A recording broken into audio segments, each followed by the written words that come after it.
Hello everyone and welcome back to Scarecrow Joe's studio. This is the follow-up on how to make a paper mache jack-o'-lantern sculpture from start to finish, which is the previous video on this channel. So this is the follow-up on how to paint your finished piece. So this is the finished piece right here, and I'm going to show you what I did to paint this guy and make him look really cool. So let's get started. All right, so as you can see, there's a bunch of like orange paints splattered kind of on the surface, outer surface of this jack-o'-lantern. And that is because I sprayed the inside a couple of times and I let the spray paint dry in between coats just to give it some added protection against any kind of moisture. And also, when I put an LED light inside of this, it will glow a little bit better. The spray paint that I used is Krylon brand, and it's an all-in-one paint and primer. The color is gloss popsicle orange. You can use any kind of orange paint, or actually any kind of color paint that you want. I just find that orange works best for a nice pumpkin-like glow from the inside. But I would get a paint and primer, and I get a gloss, because I have found that a gloss or enamel spray paint does a little bit more to protect from moisture. So that's why you see all of that on the outside. I'm going to use this is a flat black paint and primer all in one. So the next step, because the inside of this jack-o'-lantern with the spray paint is dry, I'm going to go ahead and paint the jack-o'-lantern a flat black, and this is again a paint and primer all in one. You can get these at any kind of hardware store, so that's going to be my base coat, and then after that I'm going to dry brush some white onto there. So off camera I'm going to go ahead and paint this whole thing flat black. Alright, that flat black paint is dry. Now if you don't have a flat black latex paint that's a paint and primer mix, you could just use regular black acrylic paint, whatever you have on hand. Just don't use any oil paint or enamel or anything like that. Use acrylic. So the next step on this is I'm going to go ahead and dry brush on some white acrylic paint, and this is matte acrylic, cheap Apple Barrel brand. It doesn't have to be anything expensive. I'm going to use a 1-inch chip brush for this, and as you can see, like, this is a regular 1-inch chip brush. This is basically how they look when you purchase them. For dry brushing, I like to take one of these brushes and I just cut down the bristles. It just gives me a little bit more control.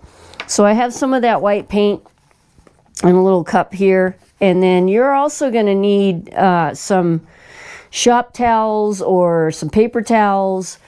So for those of you out there who are not familiar with dry brushing, it's very, very easy. You're going to get a little bit of paint on your paintbrush, and then what you want to do is you want to knock off most of the paint, wipe off most of the paint, so that you're not putting on a ton of it. I like to start on the back of the jack-o'-lanterns, and you could see that by just applying that white paint on there over the black, you're starting to see the texture that's going to come out. So we're adding that visual effect of that texture coming out pretty much almost immediately. But this is also going to allow us to paint over, add more paint over this black paint, you know, and on top of this dry brush white paint, and some of the black underneath is going to come through a little bit.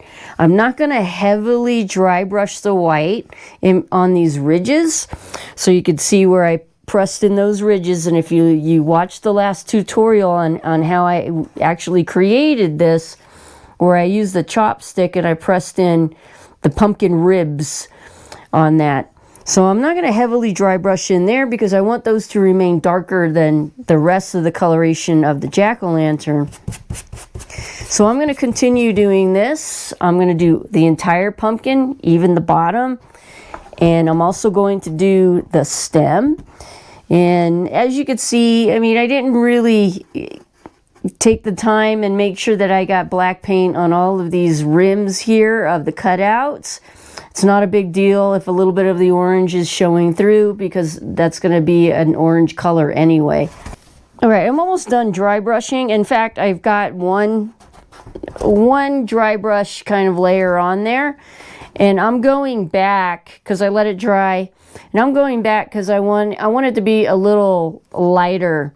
So I'm applying a little bit more white, especially to some areas that are kind of raised a little bit. This way, when I go in and put in my oranges, my browns, and whatever colors that I'm going to use, it's going to be brighter than the areas that have less of the white paint on it. I hope that makes sense. And also, you could use a base coat of brown instead of black if that's what you wanted to do. You don't have to use black. I use black. Most of the time I do use black, but you could use a base coat of like a darker brown or even like a medium shade of brown instead of the black if you prefer to do that. So as you can see, I'm just kind of going in just in some areas where the other paint, orange and different color paints that I'm going to put on here, they'll be highlighted and come through a little bit brighter than the rest of it that has more of the black dark paint underneath. So I'll continue on doing that. I really like to do that kind of stuff on the face, around the face areas, because I want those areas to kind of pop out a little bit more when I apply the other paint. So this ridge right here around the eye, these ridges right here around the eyes, on the teeth areas.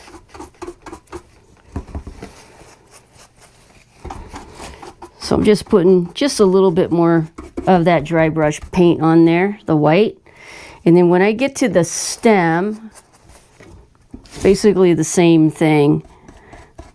I want the recessed areas of the stem to remain a little bit darker, and all of these other areas where I put in those textural little like vines, those details in there, or those raised areas here, I want to hit them a little bit more with the white dry brush than the rest of the stem, so that when I go and apply my other colors on there, the colors will be a little bit brighter and kind of stand out more from the rest of that stem.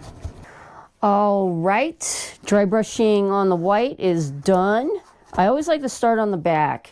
What I have in this cup here, plastic cup, is some orange paint, and there's no other tone or anything on there. It's Craft Smart brand acrylic orange paint. It's a little too bright, so for the base of my color tone, I want to darken this up a little bit, and then I'm going to gradually brighten up the jack-o'-lantern with some other brighter colors. But on top of this, I want a little bit of a darker color, so I'm going to use some nutmeg brown. I'm just going to go a little bit at a time. So I'm just going to stir that up and see what it gives me.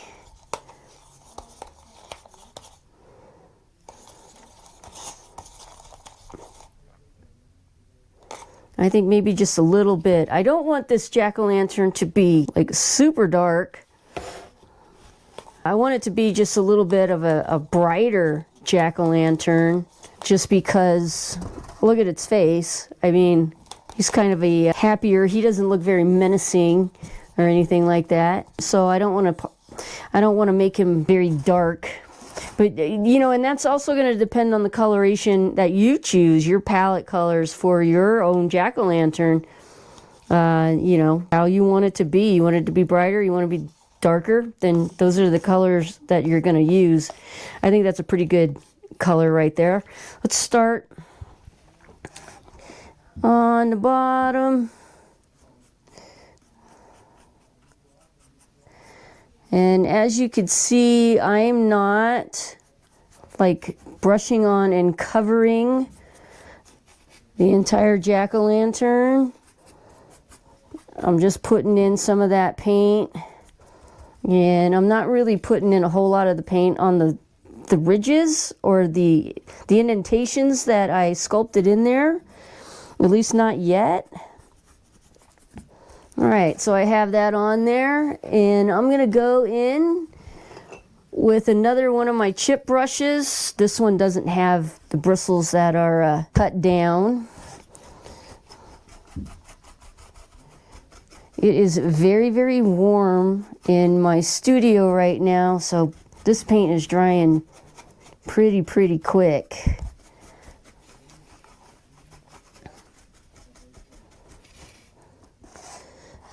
All right, so I'm just kind of, what I'm doing is I'm kind of just blending a little bit. Again, I'm not trying to cover like every single portion of it. There's still some stuff that's kind of doesn't have any paint on it yet.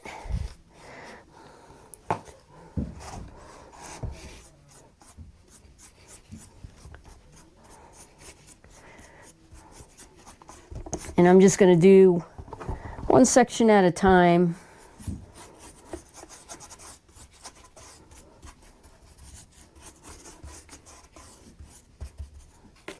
Go in with my chip brush, and then I'm going to use that chip brush to just kind of blend it in a little. If you have a different way of painting and it works great for you, then yeah, I suggest you just keep using that technique, whatever that works good for you. But if you don't, and you're just kind of curious on how other people may paint paper mache jack-o'-lanterns, then this is a pretty good tutorial for you, I would think, especially if you're a beginner. So just a little bit, one section at a time here. That's what I'm going to go in and do.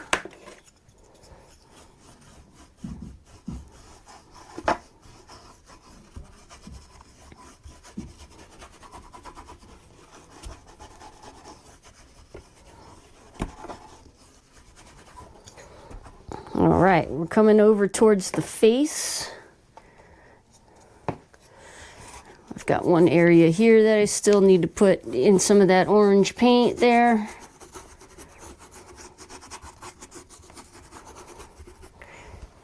Now when this paint dries, it's not going to look this color. It will look probably a little bit darker. Now, acrylic paint does tend to dry a little bit darker in my experience.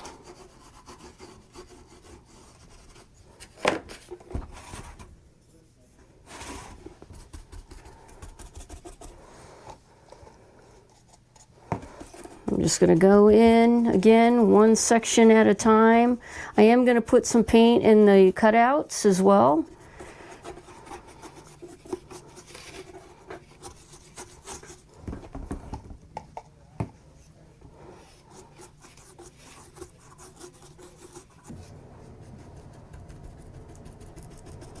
Don't worry if you get a little of it on the stem areas.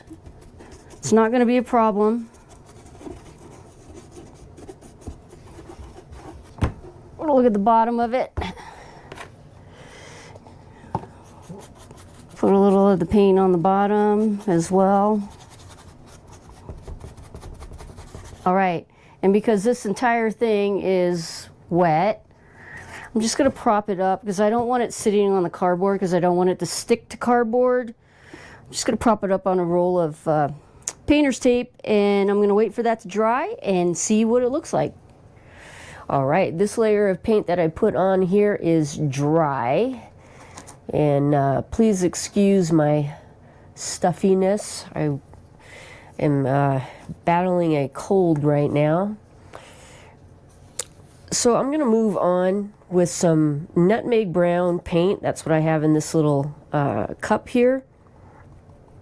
And I want to take a little bit of that nutmeg brown paint, and in these areas where I have those ridges, the indentation for the ridges, I just want to put in a little bit of brown, and then I'm going to go back in with that same color that I initially put on here with the orange paint.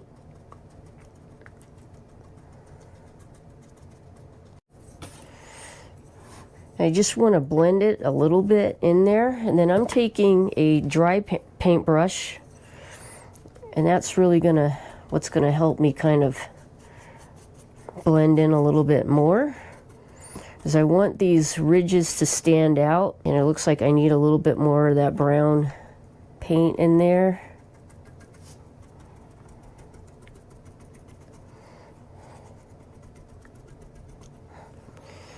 Going back to my drier brush, and so just kind of right around there, so there's not like an abrupt line of brown paint.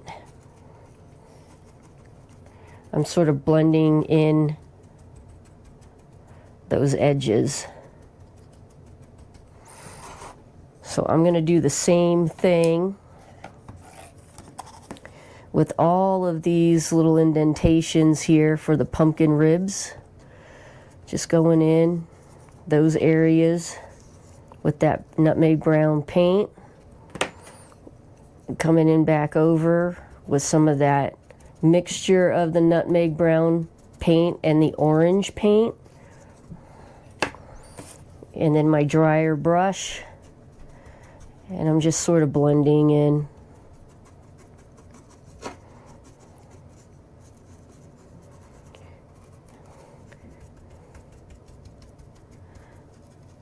So something like that. I'll go in a little bit in some of these areas with more of that brown paint.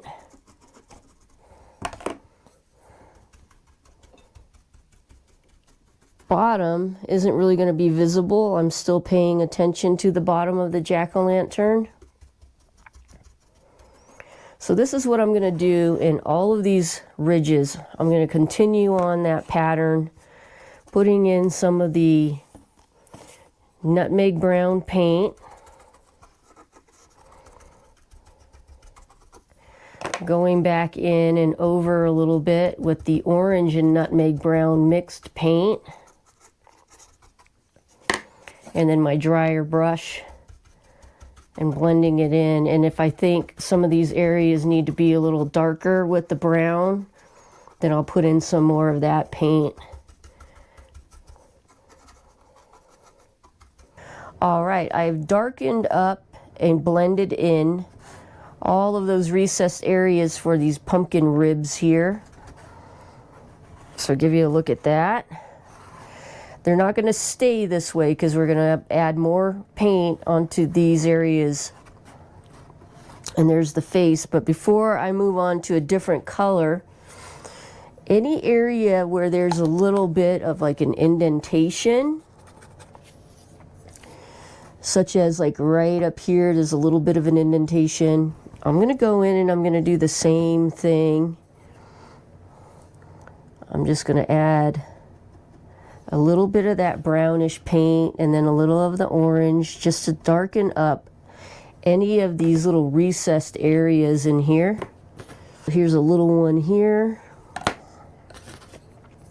Going back with the orange paint and then my drier brush and just kind of blending that around.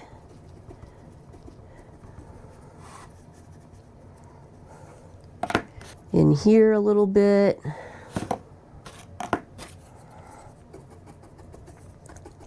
This is an easy and a very effective way to darken up any recessed areas. And then when we go back with some of our brighter orange paints, we'll brighten up all of the raised areas too. So I'm also going to do that in between the teeth. So all of the teeth, just in between them, up in here, in that area.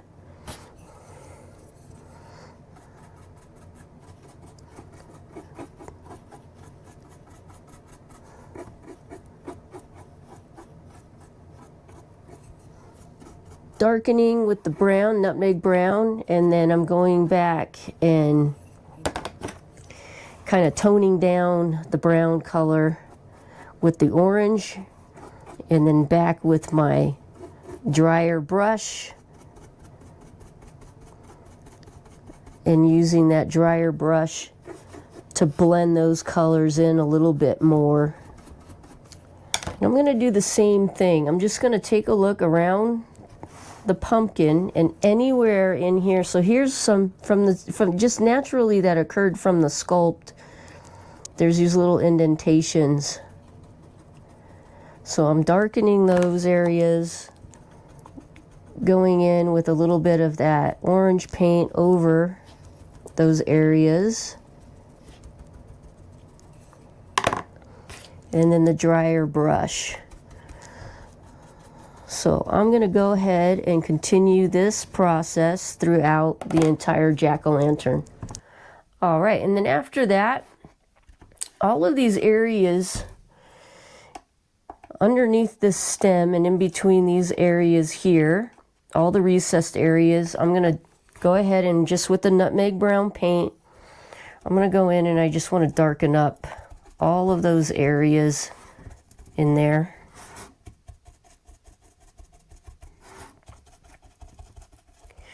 Because that is basically part of the stem. So just the base of the stem, I'm just going in and taking that nutmeg brown paint. I'm not mixing it with anything else. Just the nutmeg brown paint and putting in that nutmeg brown paint in those recessed areas. We'll do the stem last, but I wanted to get this part out of the way before we continue painting on the jack-o'-lantern. All right, we're ready to move on. And the paint that I'm going to use next is just pure orange. So don't forget that the initial orange color paint that we put on here, I added some of the nutmeg brown paint into that to darken it up a little bit. So now I'm going to go in with just pure orange paint. And I'm not going to go in real heavy at first because I want to see what it looks like. So I'm going to knock off most of it. And I'm going to start on the back. And I'm just going to go in sort of like right down the center of each of these pumpkin ribs. And I want to put in just some of that pure orange paint. Don't forget about the bottom of your jack-o'-lantern. Even though it's not going to be seen, you do want to make sure that you're painting in those areas and you're blending the paint.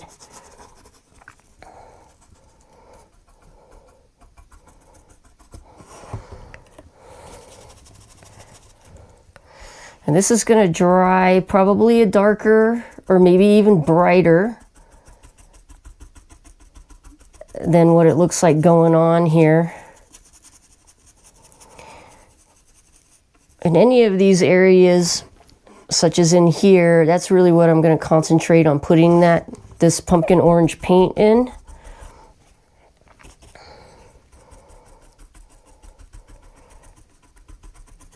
And right around where the pumpkin ridges are, where we put in that brown, nutmeg brown paint, just come right up next to it where you blended in that paint and kind of just dab a little bit. That's what I do, just to make the paint look a little bit more uniform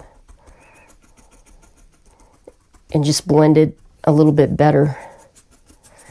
And those areas where I put in, where there's some indentations, I'm not going to hit it very much with just the pure orange.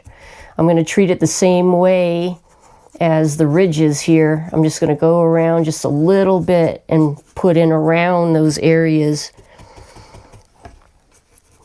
this orange, pure orange paint here.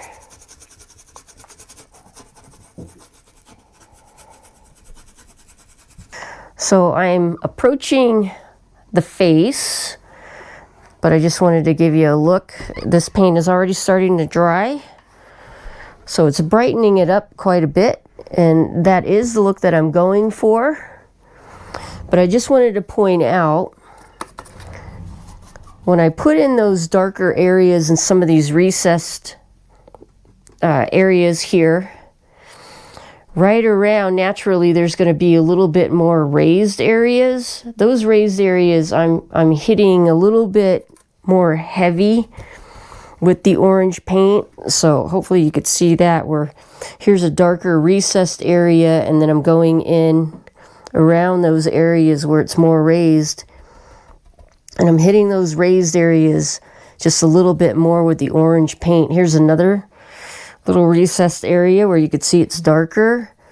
And I want to go around there and hit those areas, the raised areas around that, a little darker. Same within here. So we come in, these natural little ridges, and right around where the eyes have a little bit more of a ridge. And then I'm also, for the eye openings, the mouth opening and the nose opening, I'm just going to go in with the pure orange paint and just brighten up those areas as well. So as I'm putting in, just sort of like in the middle areas, anywhere where there's more raised portions, such as like right here, I want to hit that to make them stand out a little bit more. And this technique is a very easy way in creating shadows, by applying lighter paint on top of darker paint and leaving the recessed areas darker and the raised areas lighter. So it's very simple. So like right here, there's more of a little bit of a raised area. This is a raised area here. These eye openings. On the teeth, they're more raised, and then right around the mouth. And again, I'm just going to go in with the straight orange, pure orange paint, and paint in those mouth openings. Here's a little bit more of a ridge area right in here.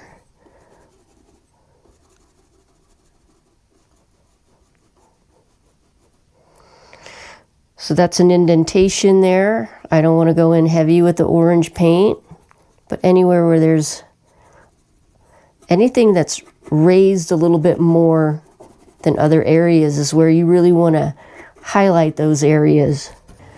All right. So that has been completed, and it looks pretty good. And honestly, if you're at this point and you like the way it looks, and you just want it to be your just classic looking jack-o'-lantern carved pumpkin, then this would be a stopping point for you. There's nothing wrong with this. And, if you feel like your ridge areas where you went in with a brown color is too dark, go in and hit it with a little bit of the orange paint to tone it down a little. But I kind of like that.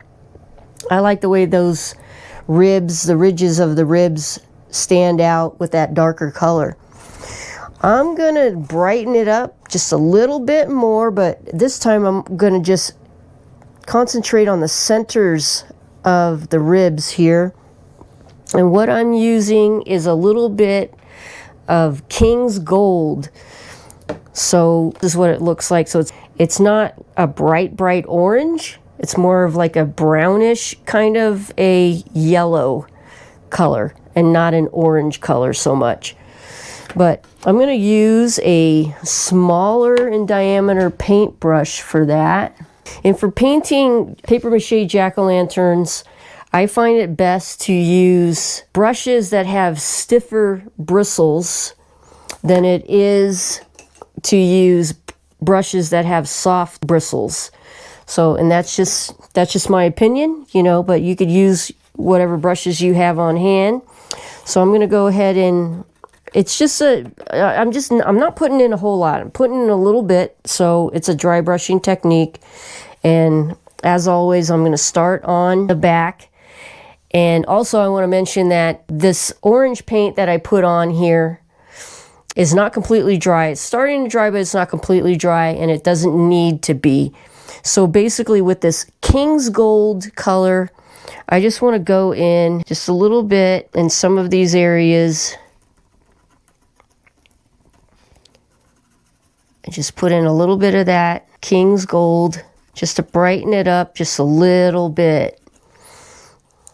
And then I'll go in with the paintbrush that I was using that had the orange paint on it, and again right around the edges I'll just take that paintbrush and blend it in. So again, pretty simple, but if you are happy with your results and just using that orange paint and achieving that effect with the orange paint, you don't have to proceed with this step. You could skip this step, but that's what I'm going to do. I just want to go in and just brighten up a little bit, not a whole lot. I'm not painting all the centers with this King's Gold. Just basically center areas on it and the raised areas so that it has a little more breakup in the color of the orange paint. So pretty much just like that. I'll do another ridge here before I go off camera. Let me find a good one here. This is pretty good. This is a larger ridge. So just some of the areas where it's a little bit more raised.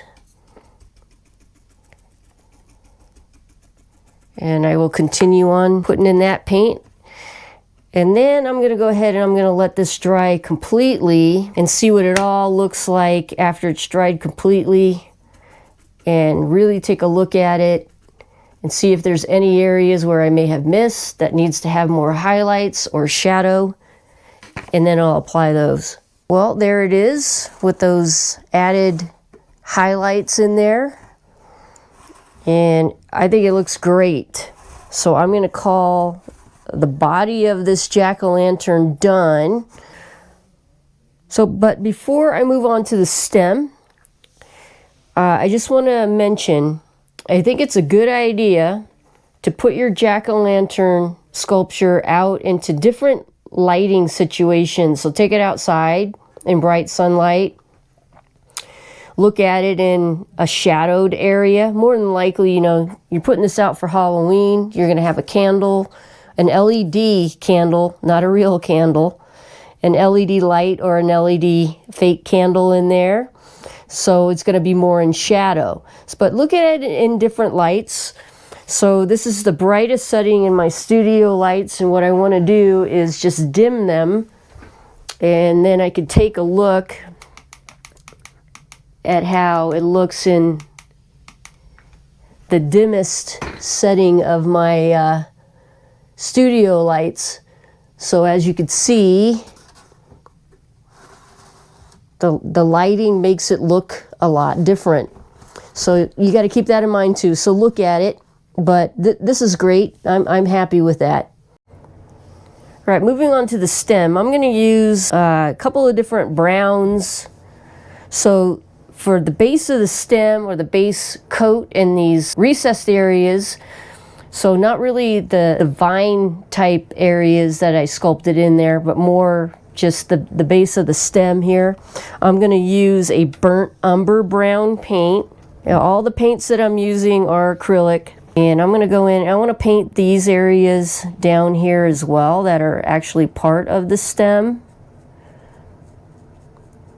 And this isn't dry brushing, I'm just putting the paint on there. I'm not worried if I get some of the brown paint onto these recessed areas or the raised areas. That's fine, because I'm going to go in and apply some other colors of browns in there. But I'm going to go ahead and see all of these, the recessed areas of the stem, the base coat, the base paint is going to be a very dark burnt umber. Now that I have that burnt umber in there, I'm not waiting for this to dry, by the way. I'm going to go in now back with the nutmeg brown paint, so that lighter paint, and I'm going to put in, and I don't care if it picks up some of the burnt umber paint that's on the stem. That's perfectly fine. I'm going to go in while the burnt umber paint is still wet, and I'm going to apply in these raised kind of like viney areas that nutmeg brown paint on all of those areas. So now I have that wet nutmeg brown paint in there. And I just want to stop for a second. There is a bit of construction going on up above me, so probably going to hear some drilling, sawing, that kind of thing, but we'll try to get through it. While all of this is still wet, I'm going to take a clean brush and I'm just going to go in and kind of just dab around, just so I'm blending. I don't want it to look like just this painted on stem here. So I'm going in and I'm just, with a dry brush, very easy, just blending in all around these areas. Again, another very simple and effective technique. And you don't really have to spend a whole lot of time on it either. It goes pretty quickly. And you know, if you wanted like a greenish stem, then you would, you know, you could use greens in here in conjunction with these brown paints for a more greenish stem. But for this, I don't think I'm going to put any green in here. We'll see. I haven't made up my mind yet.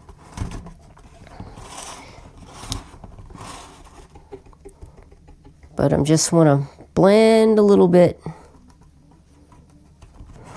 Okay, and then right around the base here of all these little areas, I want to take a little bit of that nutmeg brown paint and I want to come in and just kind of dab around there.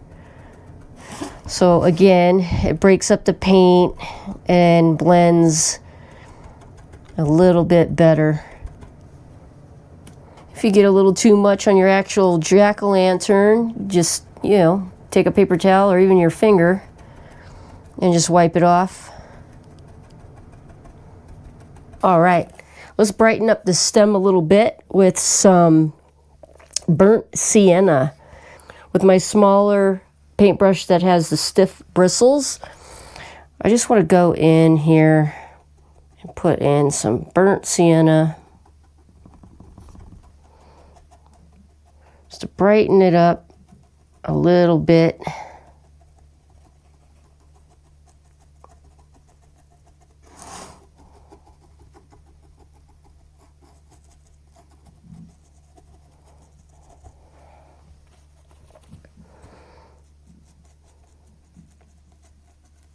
Not really hitting those raised like vine type areas.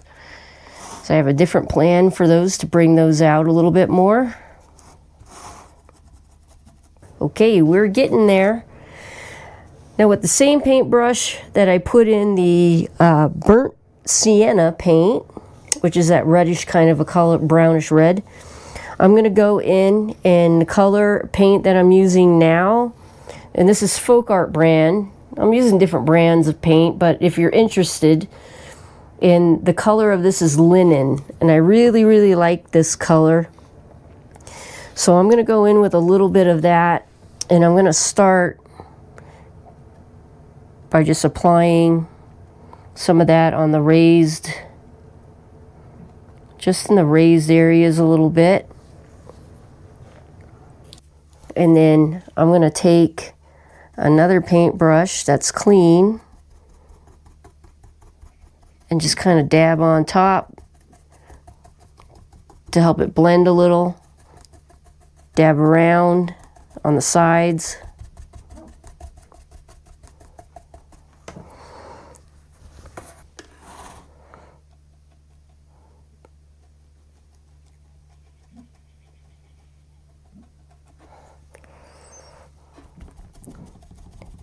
Again, this just helps to kind of blend the colors a little bit better, bring out some highlights while keeping those low lights.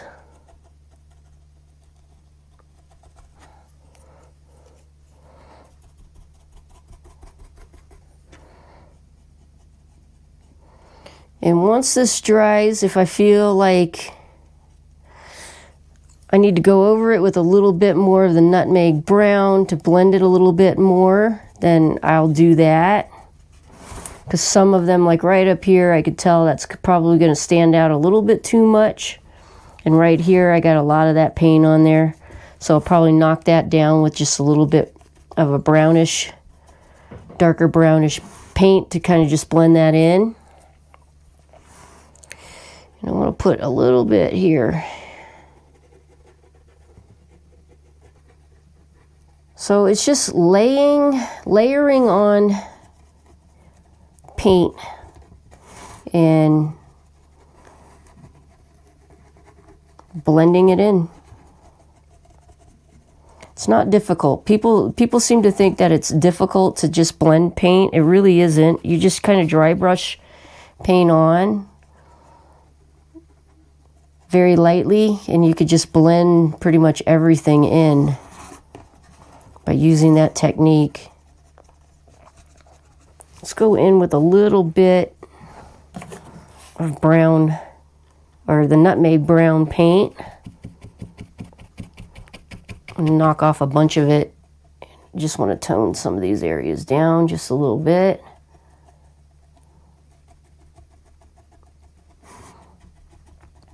And so by dry brushing some more of that nutmeg brown paint on top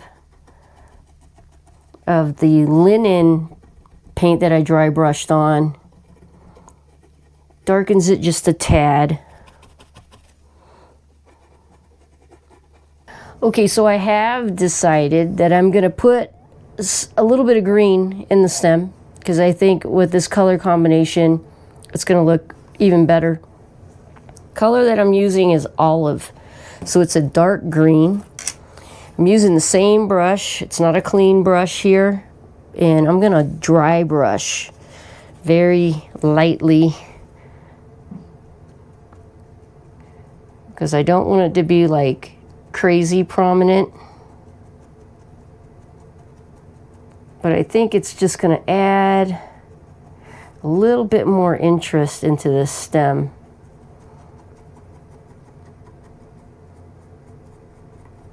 By putting in some of this olive paint.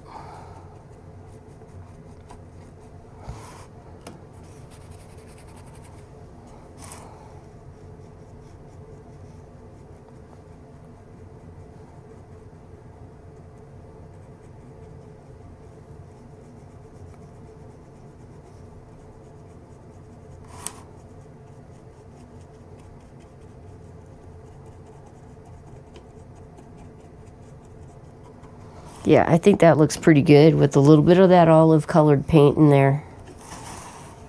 Not bad at all.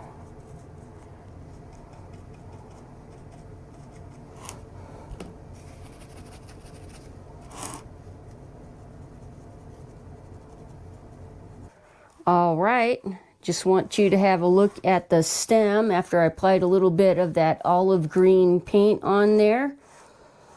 And it looks pretty good. The only thing left to do on this is to take it outside and seal it. Well, everyone, that's a wrap on how to paint a paper mache jack-o'-lantern sculpture. So we started out with base coats, and then we added a bunch of other different acrylic paints onto this. The very last thing to do here, as I mentioned, is to seal it to protect it from moisture. Now, the way that I seal all of my sculptures is pretty easy. I use a spray sealant. So you could either use Minwax. Well, this is the brand. There's lots of brands of spar urethane. This just happens to be Minwax Helmsman spar urethane.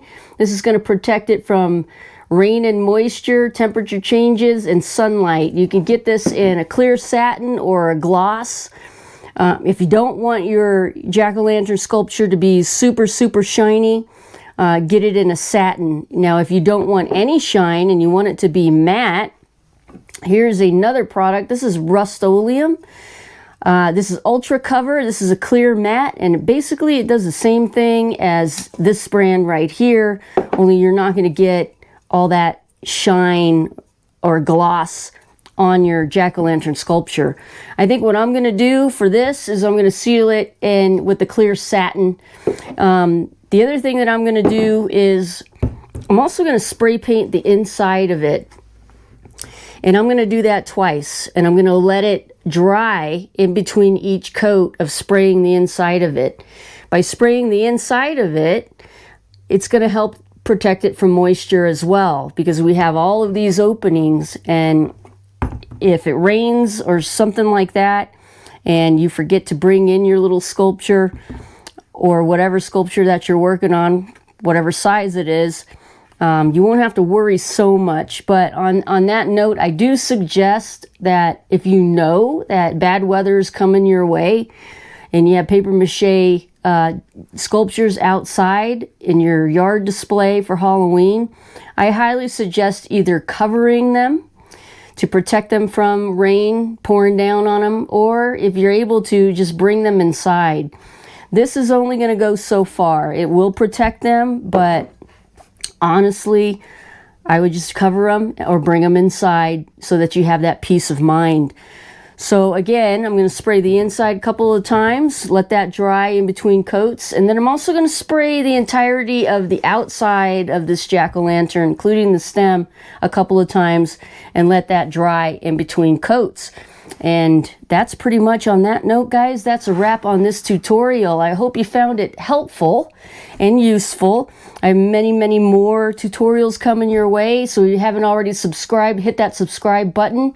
And for that lucky subscriber who has already followed the instructions in the previous video, if you watched it to the end and you followed the instructions, and you've entered for the drawing giveaway for this exact jack-o'-lantern, I hope you're going to enjoy it.